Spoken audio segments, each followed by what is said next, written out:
ربا وبالإسلام دينا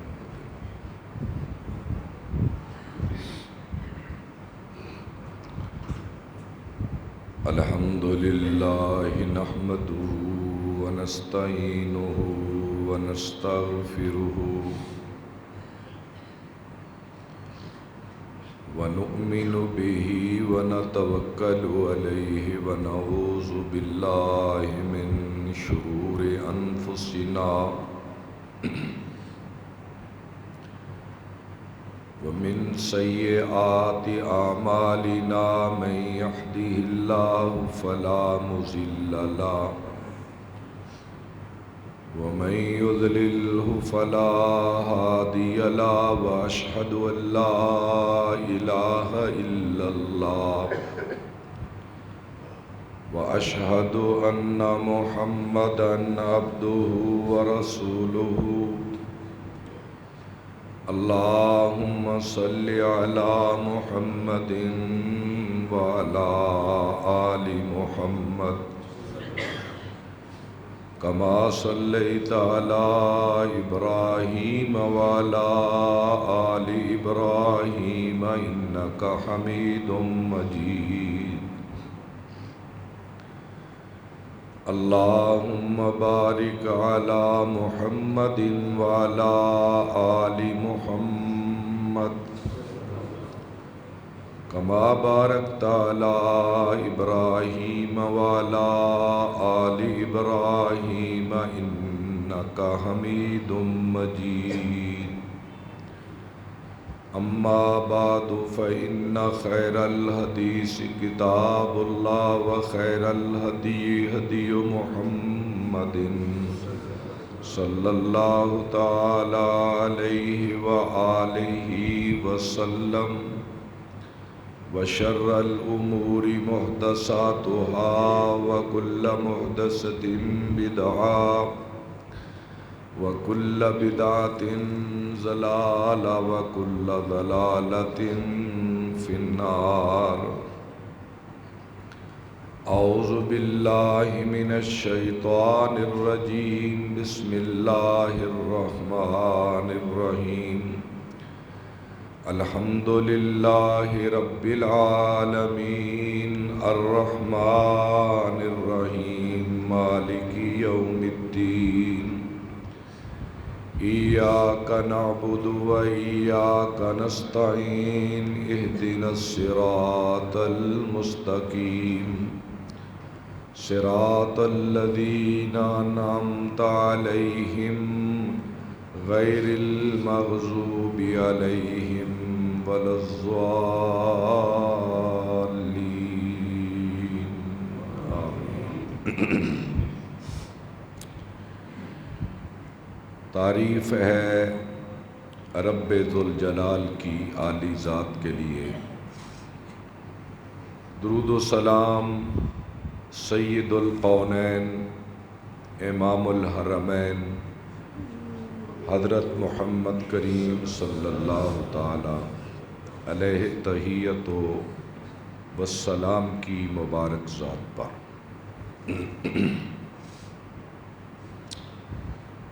حضرات گرامی، پچھلے خطبہ جمعہ میں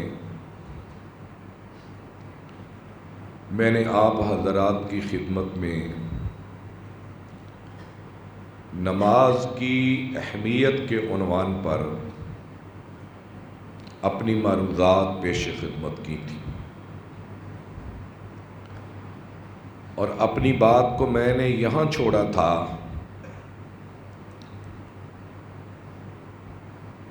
کہ نماز مسلمان کی پہچان ہے۔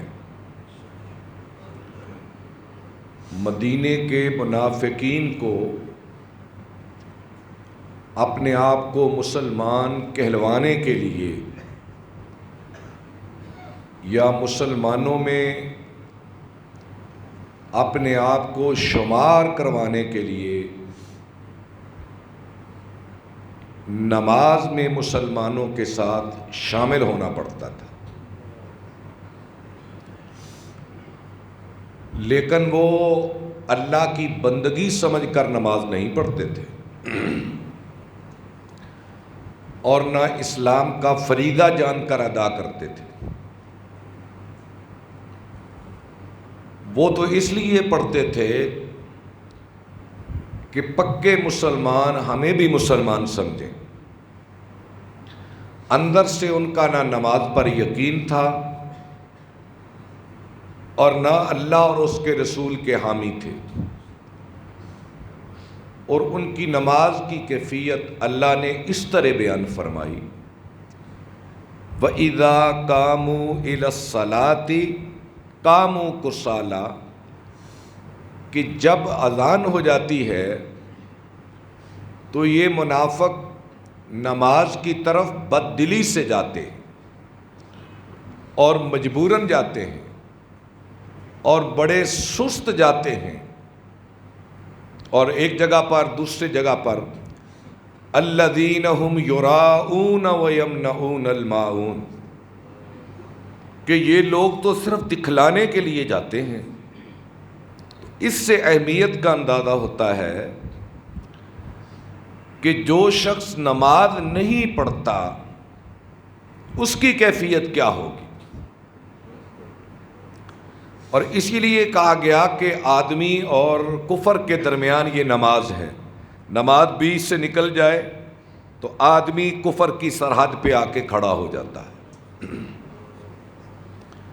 یقیناً جو نمازی اذان سننے کے بعد مسجد میں تشریف لے آتے ہیں ان کے اندر احساس بندگی تو ہے نا، ورنہ نماز بڑا مشکل کام ہے۔ قرآن مجید کہتا ہے وَإِنَّهَا لَكَبِيرَةٌ إِلَّا عَلَى الْخَاشِعِينَ، کہ یہ نماز بڑا مشکل کام ہے مگر اللہ سے ڈرنے والوں کے لیے مشکل نہیں ہے۔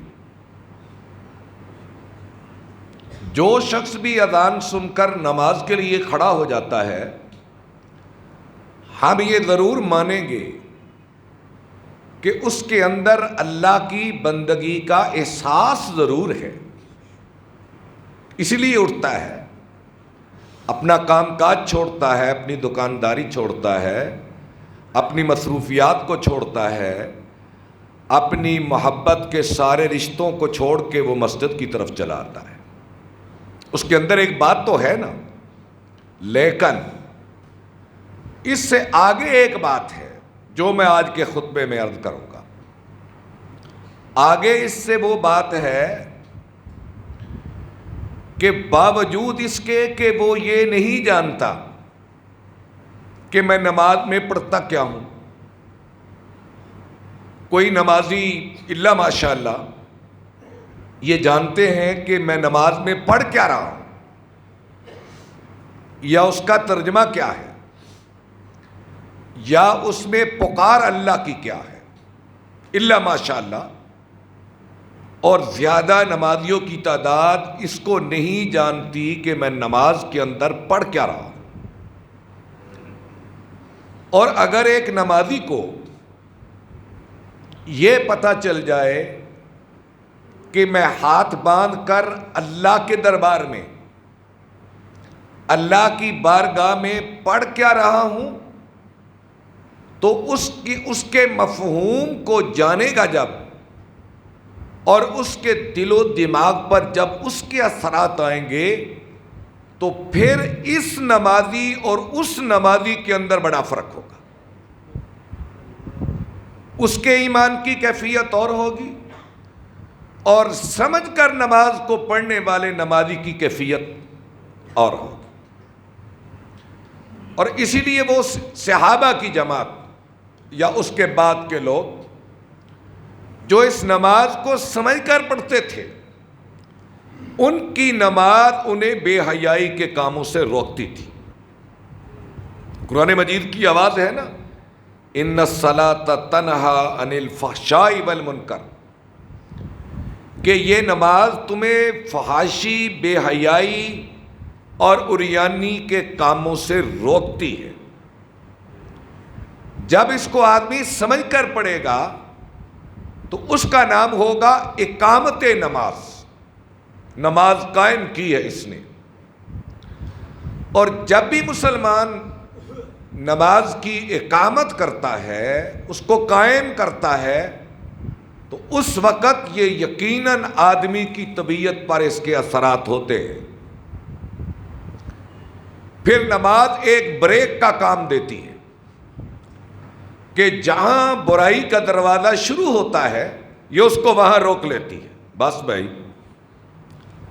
آگے جانا منع ہے، تو یہ رک جاتا ہے، ایک اشارے کو دیکھ کر رک جاتا ہے. اور یہی وجہ ہے کہ وہ پرانے لوگ نماز میں روتے تھے،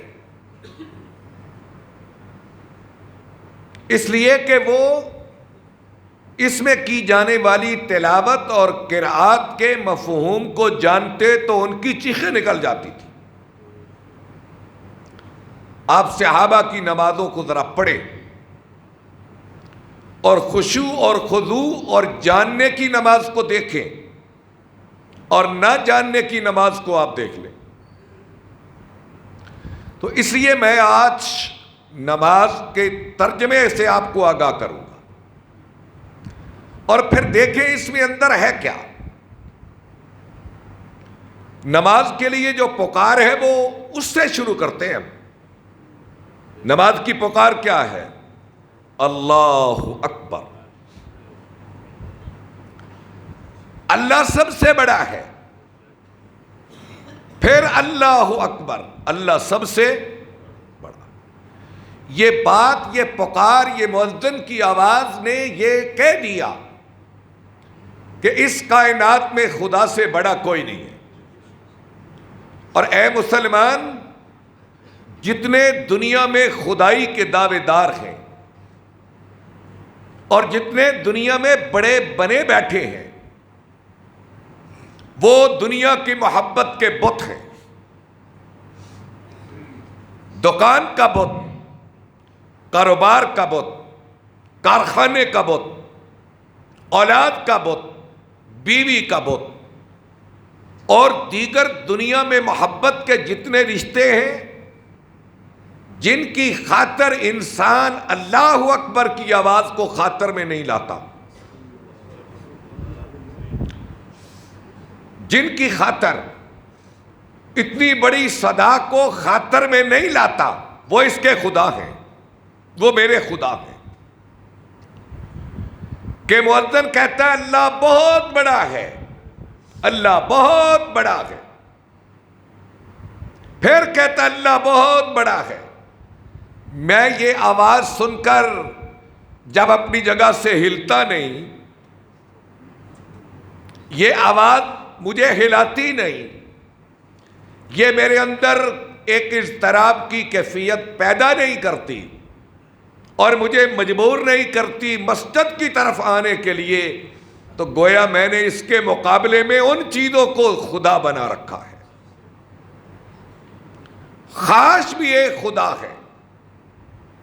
قرآن مجید کہتا ہے افرأیت من اتخذ الہہ ہوا، اے میرے حبیب آپ نے دیکھا ہے اس شخص کو جس نے اپنی خواہش کو اپنا خدا بنا رکھا ہے. تو اس لیے جو یہ آواز سن کر کہ اللہ بہت بڑا ہے، اللہ بہت بڑا ہے، ہر چیز کو اپنی جگہ پہ چھوڑ کر مسجد کی طرف چلا آتا ہے، تو گویا اس شخص نے دنیا میں خدائی کے سارے بت توڑ کر خدا کی کبریائی کی طرف نکل پڑا ہے. یہ ہے اصل نمازی. اور مؤذن نے کیا کہا؟ اشہد ان لا الہ الا اللہ، اشہد ان لا الہ الا اللہ، اشہد ان محمد الرسول اللہ. میں بھئی ساتھ تو اپنے کاروبار چھوڑ دیے اور ساتھ میں گواہی دیتا ہوں کہ اللہ کے سوا کوئی الہ نہیں اور حضرت محمد صلی اللہ علیہ وسلم اللہ کے رسول ہیں. مؤذن کی آواز کا جواب دینا ہر مسلمان پر کیا ہے لازم؟ کہ جو مؤذن کہہ رہا ہے تم بھی دہراؤ، پوری امت مسلمہ ان کلموں کو دہراؤ تاکہ ان کے بولنے کا اثر تمہاری طبیعتوں پر اور تمہارے دلوں پہ پڑے، اور تمہیں اللہ کی وحدانیت اور اس کے حبیب کی رسالت کی گواہی دیتے ہوئے مسجدوں کی طرف چلے آؤ۔ حی علی الصلاۃ، حی علی الصلاۃ، چلے آؤ بھائی نماز کی طرف۔ یہ پکار مسجد سے دی جا رہی ہے، اور یہ پکار اللہ نے ایک صحابی کو خواب میں دکھائی، اور صحابی نے رسول اللہ کو بتائی، اور اللہ کے رسول نے اس پر مہر تصدیق ثبت کر۔ پہلی قومیں بگل میں جاتی تھی یا کسی اور چیز میں پکار دیتی تھی آواز، لیکن اس امت کا امتیاز ہے کہ اس کی پکار جو نماز کے لیے ہے وہ ان الفاظ میں ہے، اللہ کی بڑائی میں اور اس کے رسول کی رسالت کی شہادت میں۔ چلے آؤ بھائی نماز کی طرف، حی علی الفلاح، چلے آؤ بھائی فلاح کی طرف۔ یہاں نماز کو فلاح کہا جا رہا ہے، چلے آؤ بھائی فلاح کی طرف۔ کیا ہے فلاح؟ یہ نماز فلاح ہے، اس کی طرف چلے آؤ، چلے آؤ، کیونکہ اللہ اکبر، اللہ اکبر، لا الہ، اللہ سے بڑا کوئی نہیں، اور اللہ کے سوا کوئی الہ نہیں۔ اذان کے بعد کیا رکھا؟ وضو، اور وضو سے پہلے کیا رکھا؟ کہ آدمی دیکھے میرا جسم پاک ہے، ہر غلاظت سے، ہر نجاست سے، ہر گندگی سے میرا جسم پاک ہے، اور اس کے بعد دیکھے میرا لباس پاک ہے، میرے لباس پر گندگی کے کوئی چھینٹے تو نہیں ہیں، جسم بھی پاک اور لباس بھی پاک۔ اور پھر اس کے بعد ایک وضو کا طرز سکھایا گیا، کس لیے؟ کہ میں ایسے رب کبیر کے سامنے جا رہا ہوں جو دنیا کا بادشاہ نہیں ہے۔ دنیا کے بادشاہ کے سامنے جسم گندا بھی ہو کوئی فکر نہیں، لباس گندا بھی ہو تو کوئی فکر نہیں، وضو نہ بھی ہو تو کوئی فکر نہیں، لیکن تم اس رب کے پاس جا رہے ہو، اس کی بارگاہ میں جو تمہارے دلوں کے راز بھی جانتا ہے۔ تمہارے جسم کی گندگی تو بڑی دور کی بات ہے۔ تو اس لیے اتنے بڑے خدا کی بارگاہ میں یہ بے ادبی ہے کہ بغیر طہارت کے آدمی چلا جائے، طہارت کے بغیر، اتنے بڑے بادشاہ۔ تو یہ ادب ہے اس خدا کی بارگاہ کا، جسم پاک ہو، لباس پاک ہو، پھر وضو کرے، اور وضو کرنے کے بعد یہ دعا پڑھے، اشہد ان لا الہ الا اللہ وحدہ لا شریک لہ واشہد ان محمدا عبدہ ورسولہ، اللہم اجعلنی من التوابین واجعلنی من المتطہرین۔ یا اللہ میں پاک ہو گیا، میرا جسم پاک، میرا لباس پاک، اور میں نے اپنے اعضاء کو بھی دھو لیا، اب میں پاک صاف ہو کر شہادت دیتا ہوں کہ تیرے سوا کوئی الہ، اور تیرے محمد کریم صلی اللہ علیہ وسلم تیرے رسول ہے۔ یا اللہ مجھے توبہ کرنے والوں میں بنا دے، وَاجْعَلْنِي مِنَ الْمُتَطَہِّرِينَ، اور یا اللہ مجھے پاک کر دے، میں اپنے پاک جسم کو لے کے آیا ہوں، اللہ میری روح کو بھی پاک کر دے۔ آگے نماز روح کی طہارت ہے، روح کی پاکیزگی ہے، اور میں نماز میں جب آیا تو میں نے کیا کیا؟ میں نے ہاتھ اٹھائے آسمان کی طرف، اور یہ ہاتھ اٹھانے کا کیا مطلب ہے؟ کہ یا اللہ میں دنیا کے خداؤں سے بری، میرا کوئی خدا نہیں، میرا کوئی معبود نہیں، میرا کوئی مسجود نہیں، میرا کوئی مشکل کشا نہیں، میرا تو ہی تو ہے، یہ میں نے ہاتھ اٹھا کر ہر چیز کو گرا دیا، ہر چیز کو میں نے گرا دیا اور ہاتھ کھڑے کر لیے میں نے تیرے سامنے۔ یہ پانچوں انگلیاں آسمان کی طرف ہیں کہ میں نے تیری تصدیق کر دی، زبان سے میں نے کہا اللہ اکبر، اور 10 کی 10 انگلیاں میں نے آسمان کی طرف اٹھا دی شہادت کے لیے کہ تجھ سے بڑا کوئی نہیں ہے، اللہ اکبر۔ اور یہ ادب ہے، ہاتھ باندھنا ادب ہے، دنیا میں انسانوں کے سامنے بھی ہاتھ باندھنا ادب ہے، لیکن اس کو منع کر دیا گیا کہ دنیا کے بادشاہوں کے سامنے ہاتھ باندھنا یا ان کے سامنے رکوع کرنا یا انہیں سجدہ کرنا انسانوں پہ حرام کر دیا گیا۔ صحابہ نے عرض کی یا رسول اللہ صلی اللہ علیہ وسلم، ہم ایران کے بادشاہوں کے پاس گئے، ہم نے وہاں لوگوں کو دیکھا کہ وہ ہاتھ باندھ کر بڑی تعظیم سے اپنے بادشاہوں کے سامنے جھکے ہوئے تھے، ہم بھی آپ کے سامنے نہ جھکا کریں؟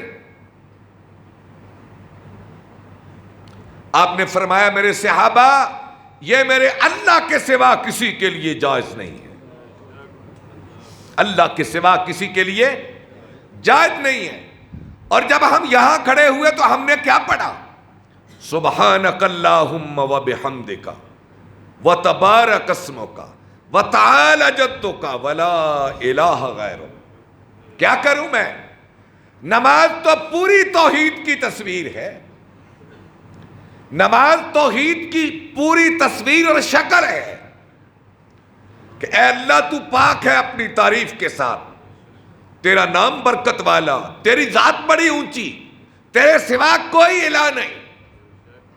پھر میں نے اپنی عاجزی کا اظہار کیا، اللہم باعد بینی، اللہم باعد بینی و بین خطایا بین المشرق کما باعدت بین المشرق والمغرب۔ یا اللہ میرے اور میرے گناہوں کے درمیان اتنا فاصلہ کر دے جتنا مشرق اور مغرب کے درمیان۔ اور پھر میں نے کیا کہا؟ اعوذ باللہ من الشیطان الرجیم، یا اللہ میں شیطان مردود سے تیری پناہ مانگتا ہوں۔ اور یہاں تعوذ پڑھنے کا مطلب یہ ہے کہ شیطان نماز میں گھوم گھوم کے آتا ہے، شیطان نماز میں بار بار آتا ہے، بار بار گھوم گھوم کے آ کر انسان کے وسوسوں پہ، دماغ پہ حملے کرتا ہے۔ اور آپ دیکھ لیں اپنی نمازوں میں کہ ساری باتیں نماز میں یاد آتی ہیں، اور غلط ملت خیالات بھی نماز میں آتے ہیں، اور یہ شیطان رجیم کے حملے ہوتے ہیں۔ اور تم اللہ کی پناہ میں چلے آؤ تاکہ تمہاری نماز کے خشوع کو شیطان توڑ نہ سکے۔ پھر بسم اللہ الرحمن الرحیم، یہ سورہ فاتحہ پڑھنی ہم نے، اور اسی لیے فاتحہ کے بغیر کوئی نماز نہیں ہوتی، کیونکہ فاتحہ ایک دعا ہے۔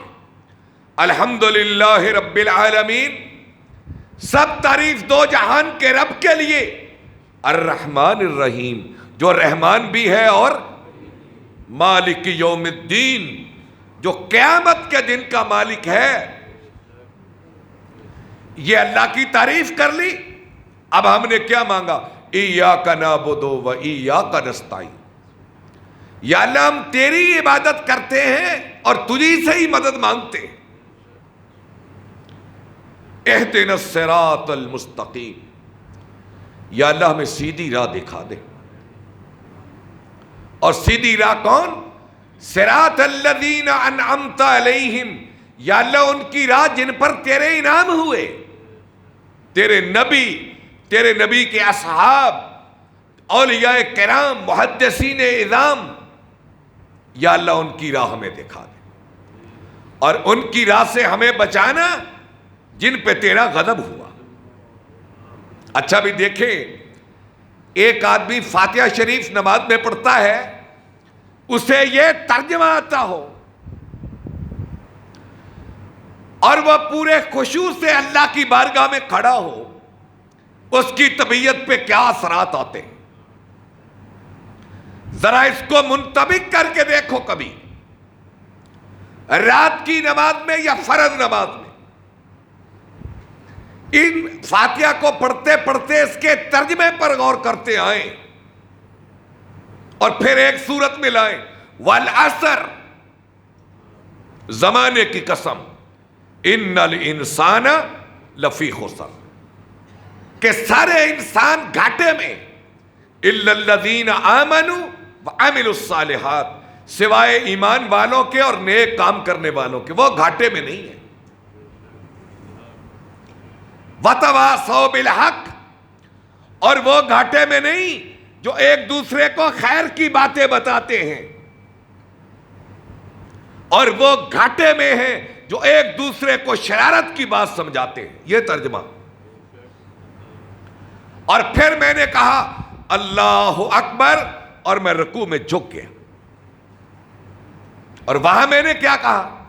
سبحان ربی العظیم، اے عظمت والے رب تو بڑا پاک ہے۔ کہتا کہتا پھر میں نے کہا سمع اللہ لمن، کہ میری اس بات کو خدا نے سن لیا ہے۔ اور پھر میں نے پڑھا ربنا ولک الحمد حمدن کثیرا طیبا مبارکا فی، یہ بھی اللہ کی تعریف ساری کی ساری۔ اور پھر میں چلا سجدے کی طرف، پیشانی میں نے لگا لی زمین پر۔ اب اگر میں اپنے خیالات کو سمیٹ کر سجدے میں شامل کر لوں اور میں گمان کر لوں کہ میرا سر خدا کے دو قدموں کے بیچ میں ہے، اور میں گمان کر لوں کہ میں اپنے خدا کو دیکھ رہا ہوں، اور اگر میں یہ گمان نہ کروں تو کم از کم اس درجے پہ رہوں کہ میرا خدا مجھے دیکھ رہا ہے۔ یہ اعلیٰ ایمان ہے کہ میں اپنے خدا کو دیکھ رہا ہوں، اور اگر میرا ایمان اس درجے کا نہ ہو تو کم از کم میرا ایمان اس درجے کا ہو کہ میرا خدا مجھے دیکھ رہا ہے، اور پھر میری چیخیں نکل جائیں کہ میرا ماتھا اللہ کے دو قدموں کے بیچ میں اور وہ مجھے دیکھ رہا ہے۔ الہی میں اپنے ماتھے کو رگڑ رہا ہوں، مجھے معاف کر دے۔ اور پھر میں کیا کہوں؟ سبحان ربی الاعلی، اے میرے رب تو بڑا پاک ہے۔ کس سے؟ جھکنے سے۔ میں جھکا ہوا ہوں نا، تو جھکنے سے پاک، تو بیماری سے پاک، تو اولاد سے پاک، تو حسد سے پاک، تو نسب سے پاک، تو اونگ سے پاک، تو سونے سے پاک، تو تھکنے سے پاک، تو اغتانے سے پاک۔ الہی تو پوری کائنات کا مالک اور میں تیرا مملوک غلام۔ اب پھر اٹھا میں سجدے سے اٹھ کر میں نے کیا کہا؟ اللہم اغفر لی وارحمنی واہدنی وعافنی وارزقنی واجبرنی وارفعنی۔ یہ بڑی کمال دعا ہے۔ یا اللہ مجھے معاف کر دے، مجھ پہ رحم کر دے، یا اللہ میرا رزق عطا کر دے، مجھے بہادر بنا دے، مجھے اونچا بنا دے۔ خدا کے سامنے جھک کر انسان خود بخود اونچا ہو جاتا ہے۔ جو اللہ کے سامنے جھکتے ہیں اللہ انہیں دنیا میں اونچا کر دیتا ہے۔ اور پھر میں بیٹھ گیا، اسی طرح دوسری رکعت پڑھی، پھر میں بیٹھ گیا تحیات کی شکل میں۔ میں نے کیا پڑھا؟ ذرا توجہ فرمانا کہ کتنے نمازی ہیں جن کو یہ ترجمہ آتا ہے، کتنے لوگ ہیں جو اپنے بچوں کو سکھاتے ہیں۔ چلو کم از کم جمعے کی وساطت سے سیکھ لیں۔ پھر میں کہوں گا التحیات للہ، میرے سارے بول اللہ کے لیے. تحیہ عربی میں کہتے ہیں سلام، جو منہ سے کہ السلام علیکم، یہ تحیہ عربی میں ہے. میرے سارے بول اللہ کے لیے. والصلوات، میری ساری نمازیں، میری بدنی ساری عبادتیں اللہ کے لیے. والطیبات، میری ساری مالی عبادتیں، میرے صدقے، میری خیراتیں، میری زکاتیں، میری قربانیاں، سب کی سب ایک اللہ کے لیے. اچھا جی، باقی کوئی چیز رہ گئی اس میں؟ کوئی باقی نہیں رہی. انسان یا بولتا ہے یا حرکت کرتا ہے یا خرچ کرتا ہے. یا اللہ یہ میری ساری عبادتیں تیرے لیے. السلام علیک ایھا النبی ورحمۃ اللہ وبرکاتہ. اس کے بعد نبی پاک صلی اللہ علیہ وسلم پر سلام ہے، اور اس کے بعد درود شریف ہے. اور درود شریف کے بعد یہ بڑی کمال دعا ہے، جن کو آتی ہے آتی، جن کو نہیں آتی یاد کر. اللہم انی اعوذ بک من عذاب جہنم، یا اللہ میں تجھ سے جہنم کے عذاب سے پناہ مانگتا ہوں. وَأَعُوذُ بِكَ مِنْ عَذَابِ الْقَبْرِ، یا اللہ میں تجھ سے قبر کے عذاب سے پناہ مانگتا ہوں. وَأَعُوذُ بِكَ مِنْ فِتْنَةِ الْمَسِيحِ الدَّجَّالِ، یا اللہ میں دجال کے فتنے سے پناہ مانگتا ہوں. وَأَعُوذُ بِكَ مِنْ فِتْنَةِ الْمَحْيَا وَالْمَمَاتِ، یا اللہ زندگی اور موت کی آزمائشوں سے پناہ مانگتا ہوں. وَأَعُوذُ بِكَ مِنَ الْمَعْصَمِ وَالْمَغْرَمِ، یا اللہ ہر گناہ سے تیری پناہ میں آتا ہوں، اور ہر قرض داری سے تیری پناہ میں آتا ہوں.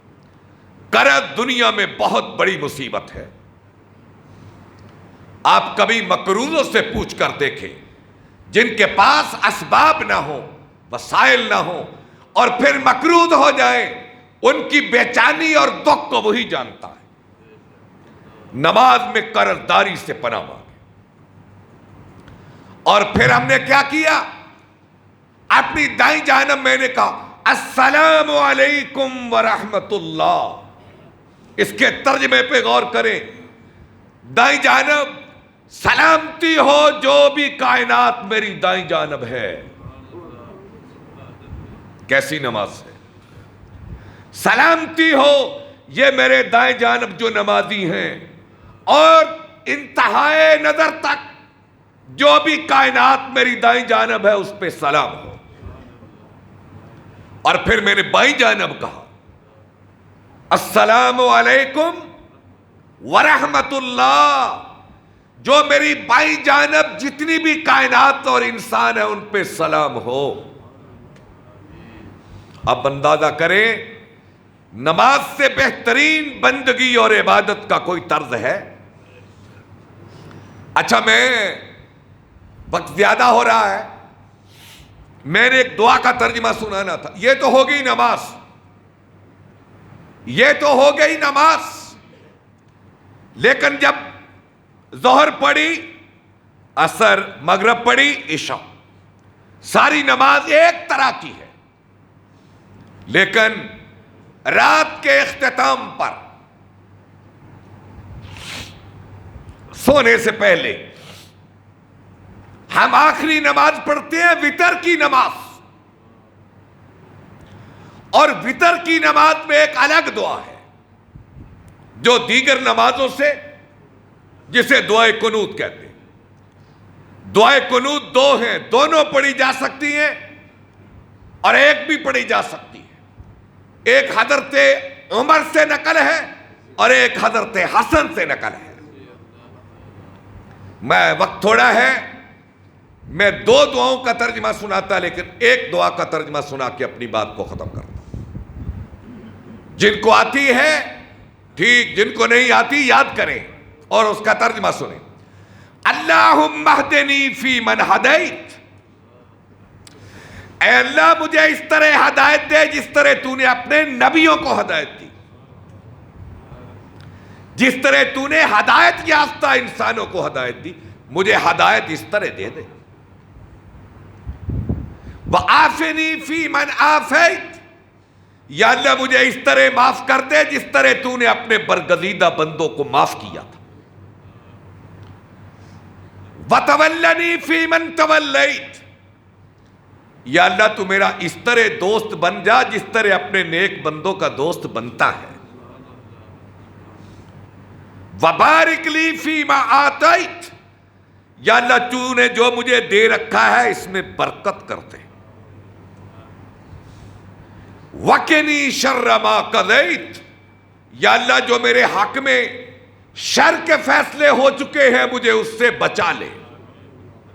بری موت مرنا، اچانک موت مرنا، بیٹے کا حادثے میں مر جانا، وباؤں کا آنا، افلاس کا آنا، بڑی بیماری کا چلے آنا، خاندانی تباہی کا سبب بن جانا، قتل ہو جانا، قتل کر دینا، یہ تقدیر کے شر ہے۔ اور اسی لیے آقا نے فرمایا تقدیر کو دو چیزیں ٹالتی ہیں، ایک دعا اور ایک صدقہ۔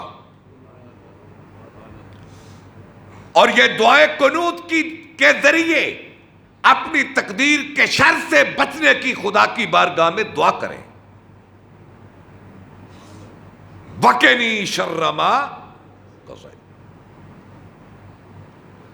فَإِنَّكَ تَقْضِي وَلَا يُقْضَى عَلَيْكَ، یا اللہ اس کائنات میں تیرے فیصلے چلتے ہیں، تیرے فیصلے کے خلاف کسی کا فیصلہ نہیں چلتا۔ اِنَّهُ لَا يَذِلُّ مَنْ وَالَيْتَ، یا اللہ جس کا تو دوست ہو جائے اسے کوئی ذلیل نہیں کر سکتا۔ وَلَا يَعِزُّ مَنْ عَادَيْتَ، جس کا تو دشمن ہو جائے اسے کوئی عزت نہیں دے سکتا۔ تبارکت ربنا وتعالیت، اے اللہ تیری ذات بڑی اونچی اور برکت والی ہے۔ نستغفرک ونتوب الیک، یا اللہ میں تجھ سے بخشش بھی مانگتا ہوں، تیری بارگاہ میں توبہ بھی کرتا ہوں۔ کیسی دعا ہے! رات کا اختتام اس دعا پہ کر کے سو جاؤ، اللہ تیرے سونے کو بھی عبادت میں شمار کرے گا، تیرے سونے کو بھی عبادت میں شمار کرے گا۔ تو اس لیے میرے بھائیوں، نماز کو اس کے ترجمے کے ساتھ جب پڑھا جائے گا تو انسان کے اندر احساس بندگی بڑھے گا، اس کے اثرات طبیعت پر آئیں گے، اور پھر اپنے ثمرات نماز دکھائے گی۔ نماز بے اثر اس لیے ہیں کہ ہمیں کچھ سمجھ نہیں، ہم اس میں کہتے اور پڑھتے کیا۔ اللہ عمل کی توفیق عطا فرمائے۔ وآخر دعوانا ان الحمدللہ۔